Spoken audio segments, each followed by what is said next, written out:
So thank you for having me. I'm going to talk about digital transformation, and I'm going to say it ironically and not very ironically, but I'm going to say the word transformation like 687 times, and I want to apologize for that in advance.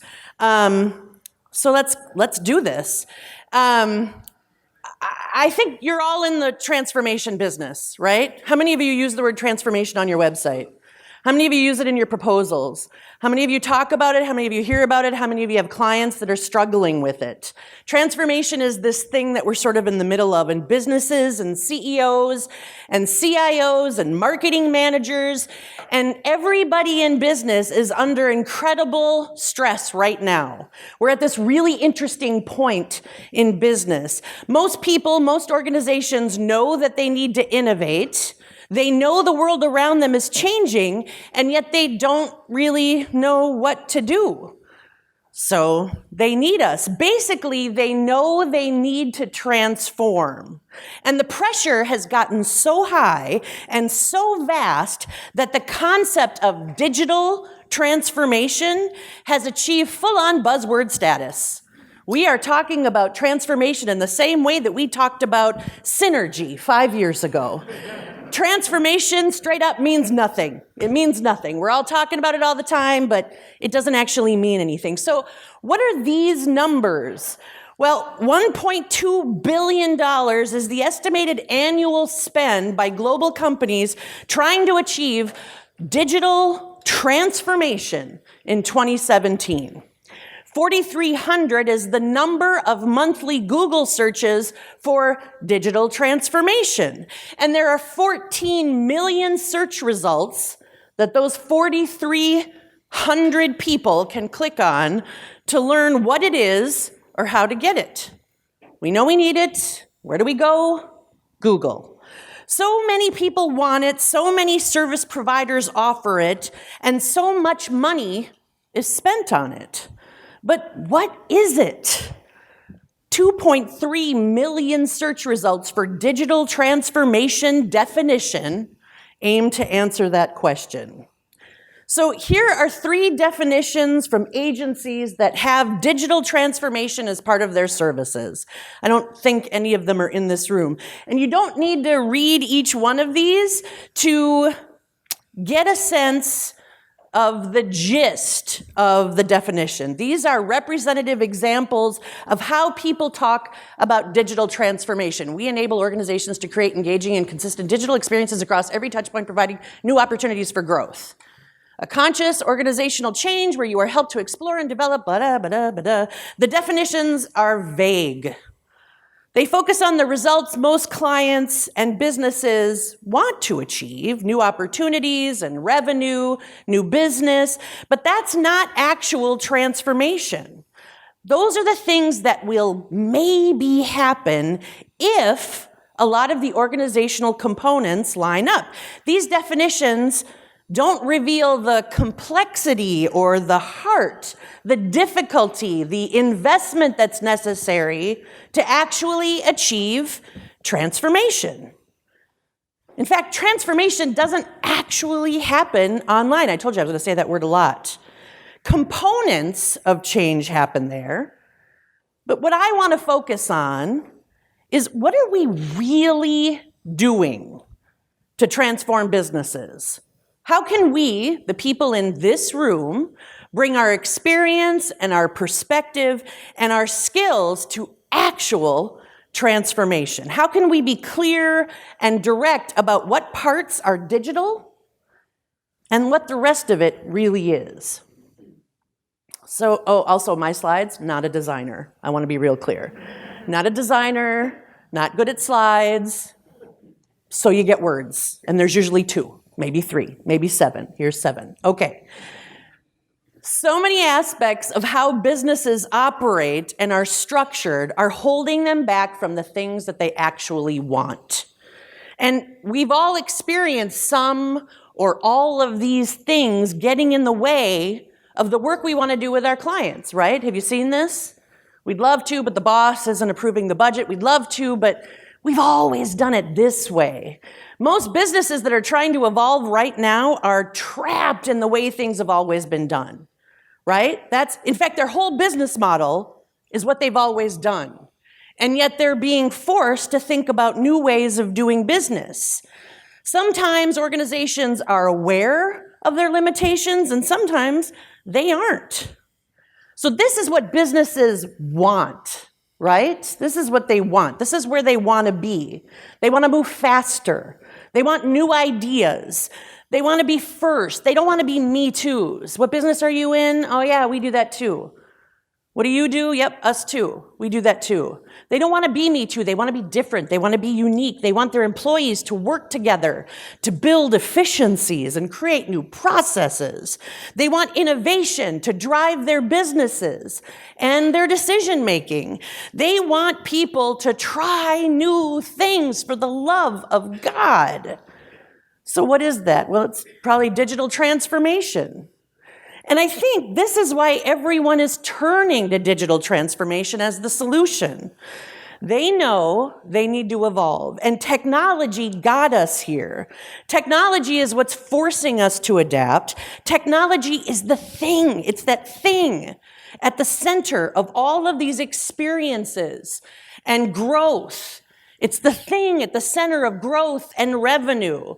So technology has got to be the answer. So they call us. If we adapt digitally, then we will work differently. If we connect everything, we'll be everywhere customers want us to be, and they'll be able to do business with us the way they want us to be there. If we call it transformation, then change will actually happen. Just call it transformation. It's a branding thing. All of these assumptions aren't coming from ignorance or misguided places. Our clients aren't stupid. Shh. There's just a lot of confusion about the concept of transformation, about digital transformation, about business transformation. And as with all things related to technology, things are changing while we're catching up with what's changing. But one thing that many of us here in this room know is that when it comes to transformation, we cannot stop at digital. In fact, I'd say that's probably the last step to successfully implementing the big changes that are necessary today and into the future. I can't tell you how many times people who really believe that technology can solve all of their problems have come to us and asked us for a piece of software to do something that people do.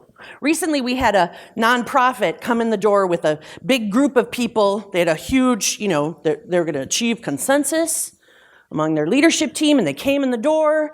We sat around a big, long table, and this is a big nonprofit with big, glorious budgets, the kind you want to walk in your door. And they said, Nancy, we would like a piece of software. We want you to help us source it, customize it, or build it. I was like, yeah, I was salivating. And they said, and we want it to help us collaborate better. I said, okay, all right. I was very excited, and I said, are you in fact a collaborative organization? And they looked at each other across the table, and then one of them very quietly said no. And I said, okay, well then the software you are looking for is Jesus. Because it does not exist. And I think that happens all the time. I may have said magic, but I changed it for you. We're in the South, let's just call it what it is. It's not magic, it's probably Jesus. So, what I was trying to impress upon them was, they're the problem. They're the problem. And no software on earth is going to fix the problem if they aren't willing to look at themselves first. So the thing is, most businesses aren't actually set up for the things that they want. And it's hard to move fast because there are often layers of decision makers and stakeholders that are nearly impossible to wade through, right? That's why we want that single point of contact. That's like the dream, right? The single point of contact, you got to have them. Why? So we can blame them. We want to be able to blame them, because at least then we can go, I can't fix all of you, but Bob said to do it. It's Bob's problem. Organizations can't fully embrace or fast track new ideas. People don't know how to do it because the budget wasn't approved last year, or we have to wait till the next funding cycle, or, you know, we've heard all the explanations. We have to do this, we can't do that because money decides. Cross-team collaboration doesn't happen because people are territorial. Hey, that was my idea. That was my idea. I came up, how come he got credit? How come, wait, hold on. We don't actually know how to collaborate. Innovative ideas aren't pursued because we're afraid of failure. What are we? A perfection-based society. We were raised that way. When we are children, we are told, get an A or you're pointless, right? Now we're raising our own children. We're like, you're fine, but get an A. We love you, you're fine, here's a trophy, but get an A. I mean, we've changed the language, but the message is the same. Unless you are perfect and everything you produce is perfect, it is not ready for prime time. And yet the world is moving, right? It's moving. We don't have time for perfect. So new thinking is pushed off in favor of the status quo because people suck at change. Change is something we've heard a lot about at this conference. We talk about it. What do we say? People are horrible at it. We've come to accept it instead of challenging ourselves to be part of the change. There's revenue opportunities in being part of the change, and it's not digital. The obstructions are not technology. It's the people and the processes within organizations that are standing in our way. They are part of what needs to be transformed. We have all the technology we can handle right now. Let's be honest with each other. How many of you have clients? Remember 5 years ago it was, I need an app. I need an app. I have to have an app. Really? Do you need an app? Why do you need? I don't know. My competitor has an app. I have to have an app. Now we've got the clients going, we need some AI. What do you need AI for? I have no idea, but we need the AI because I've looked it up. I Googled that shit. And we need some. There was your swear, Carl. I got the one in.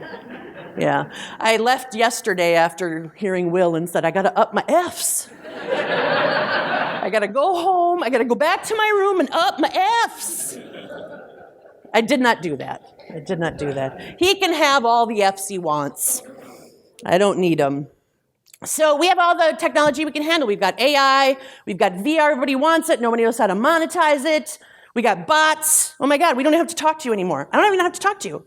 We got bots, right? We have people that are terrified of losing their jobs because automation, we're having those conversations. Everybody's scared. We're not going to move, and we're scared. It's a fascinating place for us to be culturally, and nobody's talking about it. If you can dream it, the technology exists, or it will really soon. But just because you can doesn't mean you should. And nobody knows that better than the people in this room. How long have you been doing this stuff? How long have clients asked you for crap?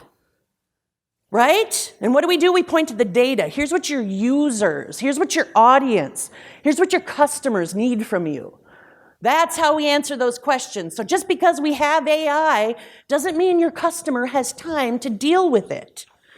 The pain point comes when you're trying to integrate technology and humanity.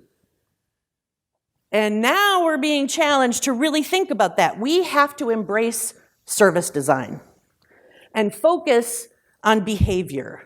We have to understand behavioral responses and the expectations we have of people, not just technology. We have a responsibility to do things the right way. The hard way. And sometimes the really effing slow way. That's hard. But that's our job. We have to do things the thoughtful way. We have to understand behavior, not just end users' behavior, but all the people along the way that touch the system. It's not even touch points anymore. Remember touch points, all the different touch points? Do you remember those? We talked about them. There were people there, but we didn't talk about them. We talked about touch points. So everything we do has to be tied to what's happening offline. We've dabbled in that. We used to call it journey mapping. We still call it journey. Remember journey mapping? How did they get here? We know them so well. They trotted up to the website. They had some coffee. That was a journey map. It's more than journey mapping because it's a big journey. We have to be aware of what's happening offline. And I'm talking about so much more than the journey. This is how we can do good work, the right work for our clients, and ultimately for our industry as a whole. So why service design?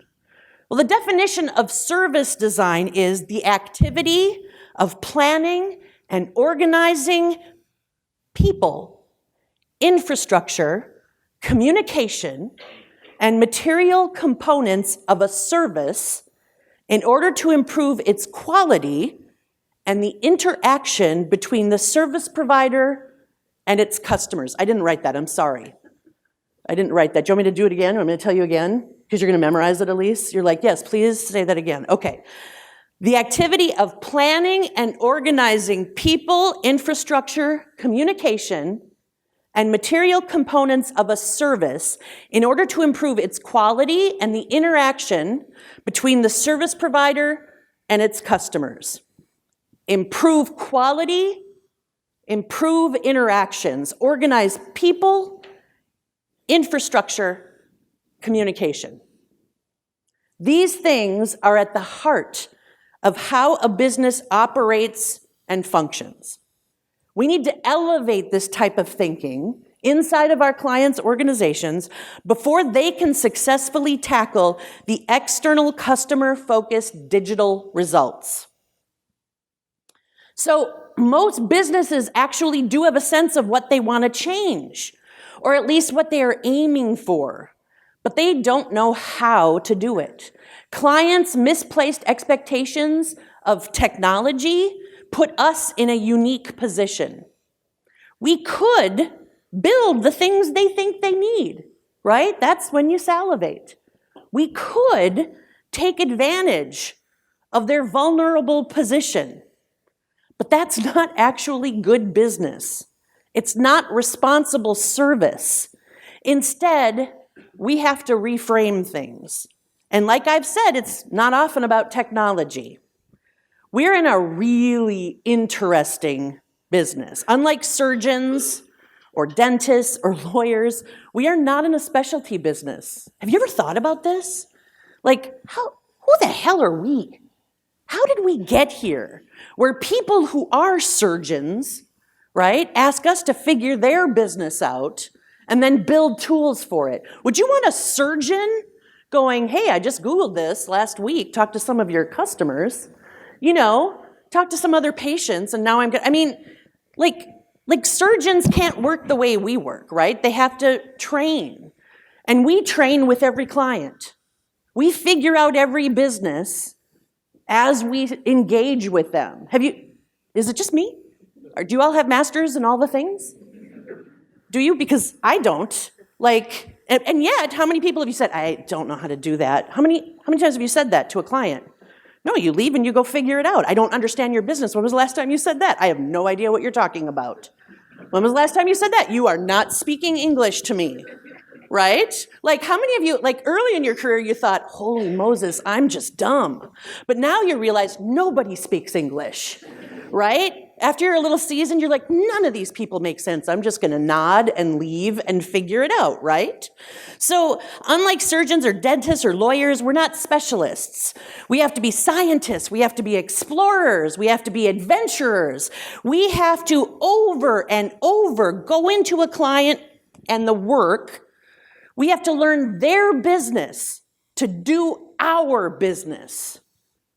We are geniuses. I mean, think about it. No other industry does this. No other industry is challenged in the way that we are. And we don't talk about that. Nobody has any idea. And they try to undercut our pricing. They try to say we should be less expensive than we are, when the amount of work and research and exploration that we have to do just to figure out business after challenge is enormous. And they have no idea. And yet technology is supposed to change everything, fix all of their problems. So there's a ton of context and research required for every project and every client. Nobody talks about that. We talk about it in the context of the project, but as an industry, we're not loud enough about the amount of work we have to do right by our clients. And then we tend to focus on the product design. The history of our industry has been that we believe clients know their businesses enough to guide us, their digital partners, toward the right solutions. And we participate in an isolated piece of it. We create the outputs, the things, that extension of their service. So that's not good enough anymore. We're in a position to really elevate the right questions and the right thinking. And if we want our business to be around, this industry to be around, what did we hear? What do we hear all the time? What do you go home and talk about? Our biggest competitors are on site inside of our clients. Right? Clients are thinking, oh, I can manage those lizards, exotic pets, right? That's what I've always thought about, like, the clients who are like, I have devs. I don't know what to do with them, but there they are. I have them. Aren't they beautiful? Don't touch the devs. It's like having exotic pets, right? I have lizards. Don't put your hand near the lizards, right? They don't know what the hell they're doing with them, but they're going to get them. They're going to get them. So how do we sustain this business? Well, we think outside of it. And we apply the same adventurous spirit that we've always applied to the work and help our clients think through the bigger problem, the service problem. So this is a graphic that we've been using recently at Clockwork with our clients. And it's a hierarchy of needs for actual business transformation. And that results layer captures the traditional things that we focus on when we're talking about the work that we do, about transformation, the increased revenue, the omni-channel experiences, the multiple touch points, et cetera. But those are just the tip of the proverbial iceberg. All the layers beneath, can you read those? You probably can't. Oh, look at that. You for sure, that's usability, people. Some straight up usability right there. I told you, slides? No, but I'm going to do an interpretive dance of that fourth chunk. I have a leotard on. It's going to be awesome. So if you don't have the foundations in place, the items higher up, which are in some cases a mystery, won't happen. That's process, by the way. So it's strategic vision, people, process, technology, results. Don't make me repeat that. Technology with no vision, a process that people can't get behind, people who don't know why they're doing what they're doing. We've seen all of this inside of the organizations that we work with, and we have to help them adjust those pieces before we even get into the experiences they're creating out in the world for their customers. The people, process, and technologies that serve the results are the key to successful transformation, the success of the results themselves. They can all be addressed and transformed at the same time, but they are part of our projects, not an aside to it. Are we qualified to do this? Yes! We are. We apply UX thinking to how we work with and for our clients, looking at their internal operations and their external digital experiences. We apply UX thinking to people and processes, not just products. So why is this happening right now? I'm going to tell you a very short story, but I'm going to start at the very beginning. So the universe started, arguably, I didn't look any of this up, I have no data to prove it, but let's just say 10 billion years ago. Are you guys comfortable? Is it warm in here, or is it just me? Okay, so 10 billion years ago, and then 1 million years ago, some cave guy discovered, or woman, discovered, it was probably a woman, because she had to cook. Discovered fire, right? Because somebody had to cook the elk. 1 million years ago. So arguably, we'll just say that for argument's sake. And then 300 years ago, electricity as we know it was discovered. Are you with me? So 10 billion years ago, 1 million years ago, 300, are you following? This is evolution, people. And then, I mean, by design, probably. We're in the South. I don't know what's safe. What am I safe to say? So 70 years ago, we started talking about networked computers. Networked computers. Women networked computers. Women with networked computers.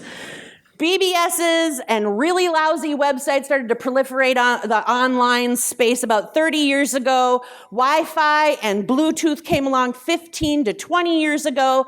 And now we're talking about augmented reality. And anything could be next, right? So the internet changed everything. And it didn't just introduce new things. It introduced a whole new way of being in the world. And we had lots of time to adapt. We had tons of time to evolve. Universe, 10 billion years ago, we sat around for billions of years, and then somebody was like, hey, look, a fire, get the meat. And then we sat around for a really long time, and then it was like, oh my God, we could have lights in the house, right? But we had tons of time to go, whew, what's next? I'm ready for it. 1 billion years. We can turn a light on. That's awesome. And now, right now, the change is just coming at us. It's just coming at us. And what are we in this room? Well, we're the early adopters. We're the people who get change. We can get our arms around that. We're good at that. And what are our clients? They're the people who hate it.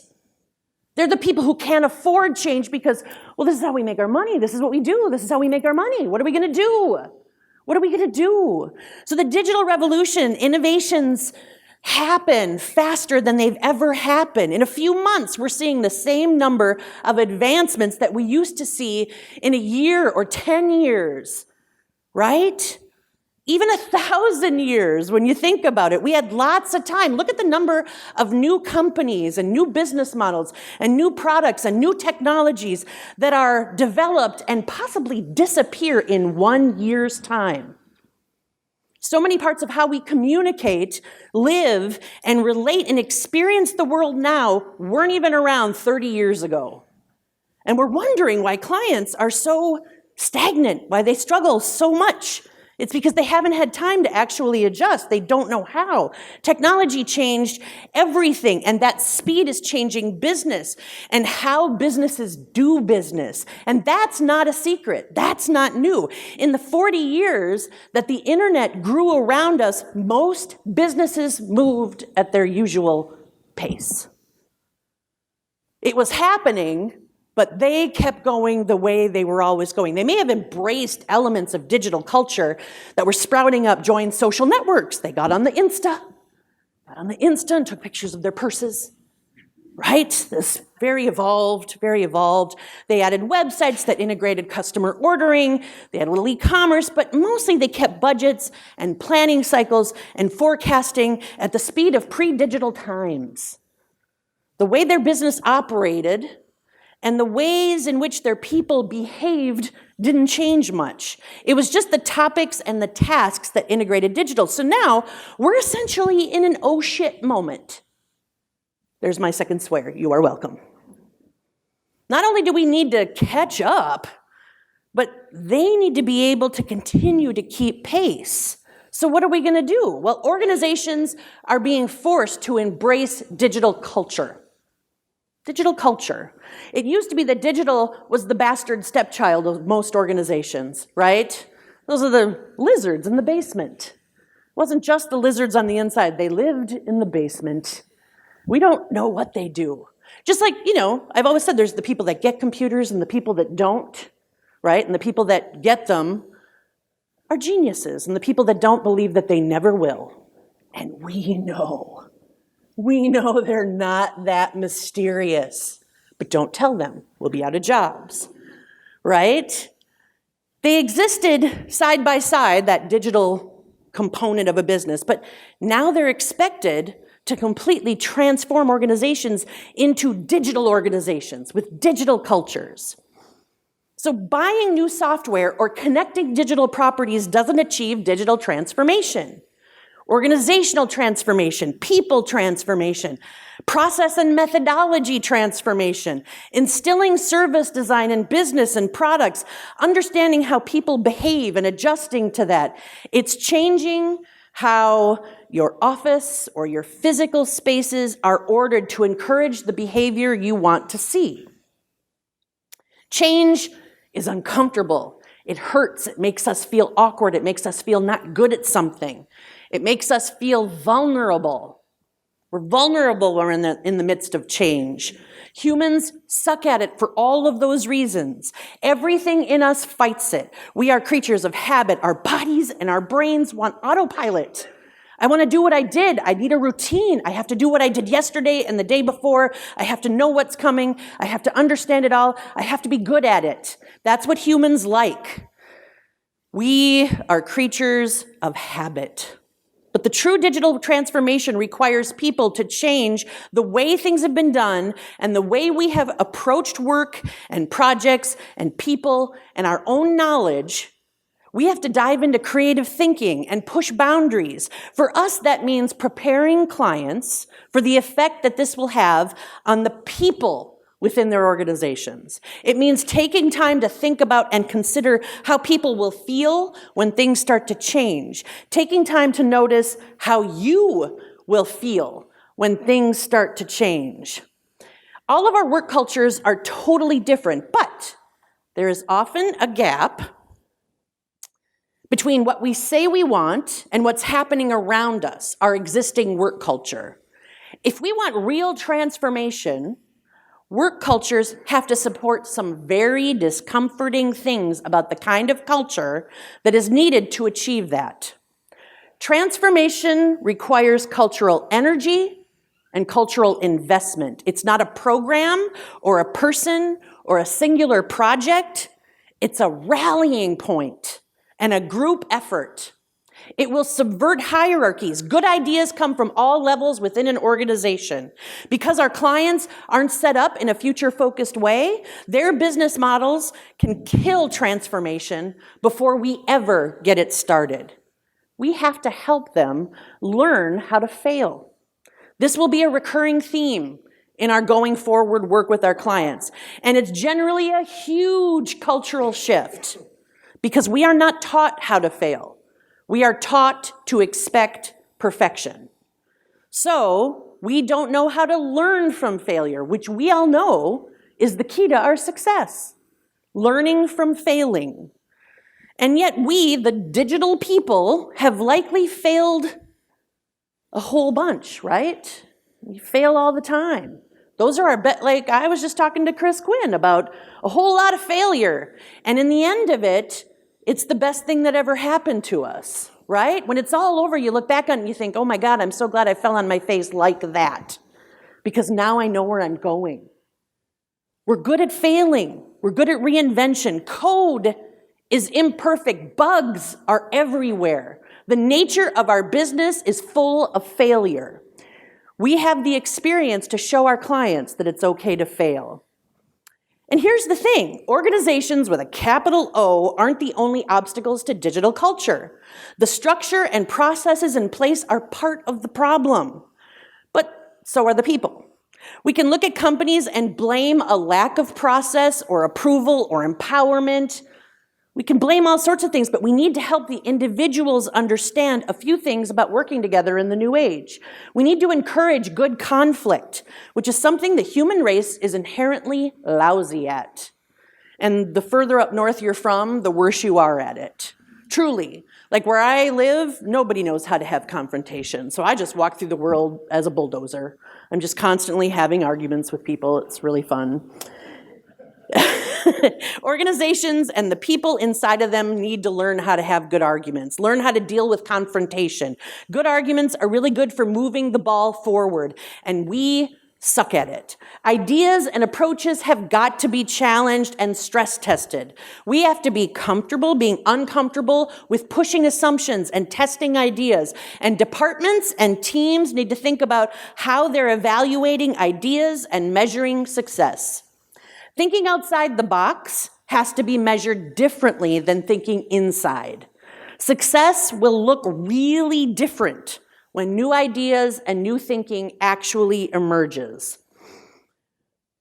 What work looks like and feels like will also evolve. We have to physically make room for new ways of working and thinking, and that can't happen in the spaces we've always worked in, or in the spaces our clients have always worked in. And we can make suggestions, and we can consult around the spaces that actually make it easier to do the work and deliver the products that we build. We have to create safe spaces for new thinking and for failure that will definitely happen. If people don't feel psychologically safe, they won't offer their best ideas. Our physical spaces and our schedules have to allow for different ways of thinking. If you need a nap in the afternoon, if our clients need we're weird to them, right? Like, we work with them, but they think you're like the weirdo creative hippie people with the lizards in the basement, right? But what have you got? Well, you figured it out.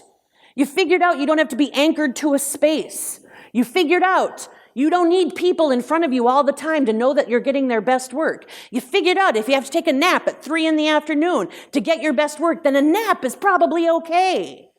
You figured out what it feels like to be committed and engaged to your organization, not to the space, not to the desk, not to the standing desk, to the people, but we don't talk about those things. And as a result, our clients aren't talking about those things. And they need to start talking about those things because work is changing. They're terrified of the gig economy. They're terrified of everybody going freelance, but nobody's talking how to fix it, how to address it, and how to create the ecosystems we need to support the way business is moving. And so we have to find ways to test and learn new ideas. And that is what digital culture is. And how do we get our clients to get there? Well, there's a path. Building a digital culture at work is a group effort. It's not something one person or one team can be in charge of, especially the digital team. Because of this, it has to be something we work on with whole organizations, their teams, their business units, their departments. The path to actually working on establishing and embracing digital culture with our clients is going to take some time. Like all of us, they're probably going to want to jump right into the fun stuff. And this is the really hard stuff. But if we do it right, we can help them. Here's what we can help them do. Establish vision. Help them establish the big direction, their understanding of digital culture within their context and industry. It will look different for a healthcare company than it will for a financial services firm. Clarify what all the transformation and change is going to bring and what they hope the outcomes will be. Articulate how and why this broad, offline cultural shift needs to happen and who will be involved. Help them define why it's meaningful and necessary in the context of their business and their organization. And find examples of companies or ideas that align with what they want and their big direction. Create that space. Understand how the physical spaces, the emotional spaces, oh my goodness, work is going to get weird. The emotional spaces, the psychological spaces align with that vision or not. Think about the energy and intent of the place your client wants to be and compare the space with that. Create spaces that allow for new ideas and new thinking. We have to give ourselves permission to act in new ways and to ask others to go along with us. Model behavior. Leaders inside of organizations need to be the change they want to see. I did not say that first. I need you to know that. If they aren't embracing the new cultural norms, no one else will. That's where hierarchy is most valuable. You need leaders to embrace new thinking and to think about digital culture and what it means to the transformation of the organization. Encourage your primary client contacts to lead the way. And there are whole workshops that can be built around what this looks like. One of the easiest ways to teach is to show, to lead by example, especially at work where there are often fears or insecurities around stepping out and being different. I'm going to look dumb. I'm going to look smart. I don't want to look like the smartest person in the room. That's a vulnerability. I'm taking a risk. I don't want to do that. I don't want to stand out. I do want to stand out, but I only want to stand out doing what the boss wants me to do. These are the things that our clients are struggling with, and they're ridiculous. Suggest teams bring outsiders into the mix. We heard this from Will yesterday, didn't we? He likes the new people because the new people challenge the people who want to stick to the status quo, and that's true on our client side too.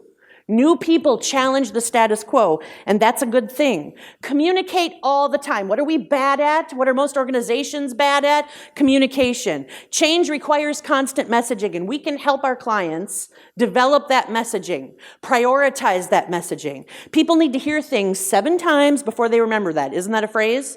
Like before they remember something, they have to hear it 7 times.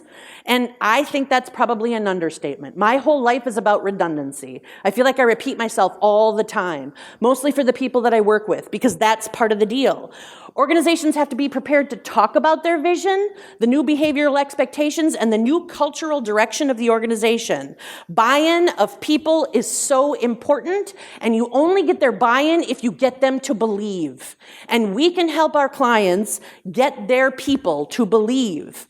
People's reward mechanisms are so strong. Do you think that as an owner? Do you think that you think, dear God, if I had somebody tell me attaboy the number of times most people need the attaboys, I'd feel silly, right? I mean, who tells us good job? Nobody. Good job, you guys. Good job. Good job. Y'all do a really good job. Seriously, but the amount of good jobs everybody else needs, but that's because that's who humans are. We set it up that way. We made ourselves this way. So if they're recognized for a particular action or outcome, they will try and repeat it. It's like puppies. It's amazing. So it's basic behavioral science, and people have to hear results and see that behavior is being rewarded. Build in opportunities for exactly that kind of validation and be authentic and genuine. Was it something I said? Oh, it was a plane? What is up with this conference, man? So now we get to one of the most difficult aspects of digital culture. Failure, iteration, and testing and experimenting are part and parcel to our work. We know that. As organizations get further down the cultural adaptation road, they are going to run into roadblocks if they don't allow for this. Talk about failure. We have to teach our clients how to fail. And talk about what's reasonable and what's risky. People are scared of it because they don't have boundaries. Failure doesn't have boundaries or rules, and organizations want boundaries and rules. People respond really well to boundaries and rules. Communicate that iteration, testing, and proving ideas will always include failure. They're all necessary when trying new things and moving the needle forward. We won't evolve unless we fall down first. That's just how it works. And encourage open communication and talking about what worked and what didn't. Don't ignore the learning opportunities, because if we miss them, we aren't actually evolving. How do individuals bring a transformational energy and mindset to work, to their environment, to their own behaviors? What do successful people act like, and what do they do to fit into a digital culture? Well, they're proactive. We have to hire excellence, and we have to encourage our clients to hire excellence. The people in these systems can't be monkeys anymore. And we have to say that stuff out loud. We can't hire robots. We can't hire the unfeeling or the unthinking. We can't hire the rote. We have to hire people who their hiring strategy has to match the digital culture and vision they want to create. And that is part of this opportunity. If we aren't talking about those whole systems, we are doing these products a disservice. So once the vision is communicated, people can't wait to be told what to do. They have to come in ready to drive toward that goal. And team members need to find their place within the vision. If they don't see it, they don't belong there. And we are going to be asking questions of organizations that we've never asked before and challenging them to stick to their values in ways that they've never realized before. People have to be committed. The rooms and parameters of digital culture isn't normal. It's not normal to most people yet. Each person must exhibit persistence. It's going to require a change in how they behave. It's going to require a change in how they work. Remember, we are used to these silos. We're used to 9 to 5. We're used to not having to think much because we like it rote. They are used to that. That's how people want to work. They have to be committed to ideas, to purpose, to vision, to adding value. That doesn't mean working more. It means being thoughtful and being valuable, which people are not inclined to want to do. And this is connected to failure. They also have to know when to give up. They have to know when to give up and move on. With digital culture comes a faster pace. Not being overly attached to one way or the other is really important. And integrity. Business is still business. As we all move forward toward a quicker way of doing business, of working and methodologies, all the stuff that's constantly changing, we still have to act and think and move with integrity. And we have to encourage our clients to really live their values, to really demonstrate their values, and hire people, pull in people, assign people that are a reflection of those. People must carry themselves with respect and treat others with respect. HR can't just be about keeping organizations from litigation. It has to be strategic. We have to stack up the right people for the right work at the right time to allow the digital culture, or the products we build will fail. That's just a reality. They have to have a strong work ethic, and it takes a lot of work to think and act differently. They have to add value. Agility, creativity, and experimentation requires that people really engage, and they have to want to. They can't just show up, which is the way work has always been. We cannot just allow people to just show up no matter what size the organization. And we have to have active, open conversations with our clients about that reality. They see the work. These people see the work and the organization as their own.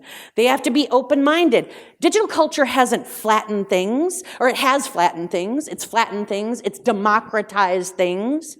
That means we all have to recognize ideas wherever they come from, and we have to be open to them. What's the first thing most people do when somebody's got a new rad idea? Well, if it's in this room, we're probably like, hey, that's kind of interesting. What do our clients do? They're like, that'll never work.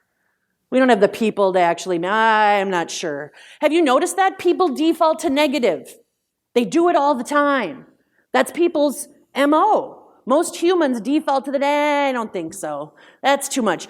We're building these digital products, but they want us to do it the way they've always done it. So we're plugging stuff in that hasn't actually evolved. They have to be open-minded and think about changing how they work to best address the needs of their customer. By being open to new things, by assessing old things, and by experimenting, individuals participate in that new culture. And they have to be tolerant of people and ideas, or the people will go away and we will be replaced by bots, because bots don't argue. Bots don't argue. They're courageous. As change unfolds, the people who find success will resist internal politics and the negative naysayers who are afraid of change or progress. And let's face it, fear is all of it. We are all afraid, right, of something. Fear is the stuff that makes organizations mediocre. Fear is the thing that makes people, they're afraid of taking the risk, they're afraid of standing out, they're afraid of being vulnerable, they're afraid of trying something new, they're afraid of failing.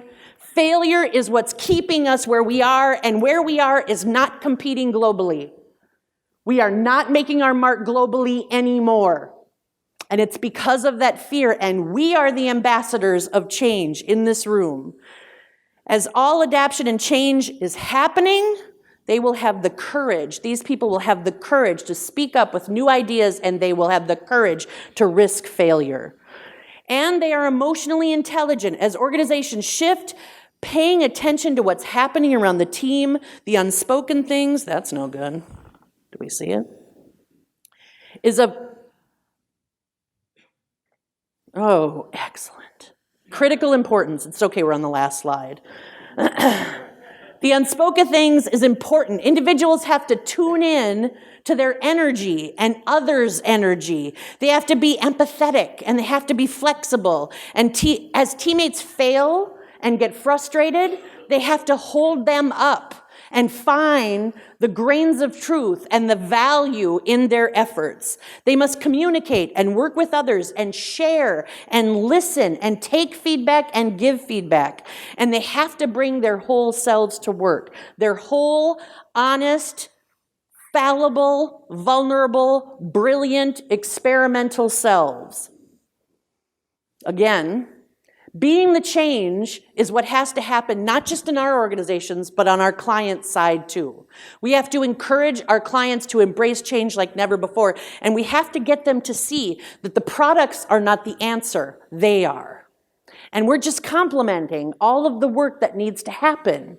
Ultimately, we are in enviable positions. We have the chance to help small and large organizations do the really hard work to succeed in that digital world. And we already get it. The answer isn't digital transformation, it's just transformation. It's just evolution. It's just change of people, of process, of structure, and then getting so comfortable with transformation that it itself becomes part of their culture. That's how we're going to become a global force again. That's how we're going to change for the better, because the world isn't going to slow down. The work cultures we need won't be stable or remain the same over the next 100 years. That's something, the only thing we can be sure of. And we won't be replaced by robots if we become part of that movement. The only thing we can count on is change. So let's get really good at it. Thank you.